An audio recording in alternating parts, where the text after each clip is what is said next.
غیر قانونی ڈیجیٹل مواد پہ پی ٹی اے کا crackdown, 14 lakh links block. Lahore: غیر قانونی ڈیجیٹل مواد پھیلانے پہ پاکستان میں 1 ملین سے زائد ویب لنکس اور URL بلاک کر دیے گئے۔ پاکستان ٹیلی کمیونیکیشن اتھارٹی کی کریک ڈاؤن سے متعلق جامع رپورٹ دنیا نیوز نے حاصل کر لی۔ لاہور ہائی کورٹ میں جمع کرائی گئی پی ٹی اے رپورٹ کے مطابق فیس بک اور ٹک ٹاک پہ غیر قانونی اور نامناسب مواد شیئر کرنے پہ سب سے زیادہ بلاکنگ کی گئی۔ پی ٹی اے نے فیس بک کے 2,29,000 لنکس چیک کر کے رپورٹ کیے، 1,97,000 بلاک ہوئے۔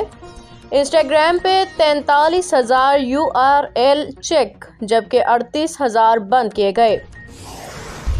ہفتہ وار مہنگائی 0.25% اضافے سے 3.87% تک پہنچ گئی۔ گزشتہ ہفتے 13 اشیاء ضروریہ مہنگی ہوئیں جبکہ 13 اشیاء کی قیمتوں میں کمی ریکارڈ کی گئی۔ ملک میں مہنگائی میں مسلسل دوسرے ہفتے اضافے کا رجحان سامنے آیا ہے۔ ادارہ شماریات کی رپورٹ کے مطابق ہفتہ وار بنیاد پہ مہنگائی میں 0.25% اضافہ ہوا، جس کے بعد مجموعی ہفتہ وار مہنگائی کی شرح 3.87% تک پہنچ گئی ہے۔ ادارہ شماریات کی رپورٹ کے مطابق گزشتہ ہفتے 13 اشیاء ضروریہ مہنگی ہوئیں جبکہ 13 اشیاء کی قیمتوں میں کمی ریکارڈ کی گئی ہے، جبکہ 24 اشیاء ضروریہ کی قیمتوں میں استحکام رہا۔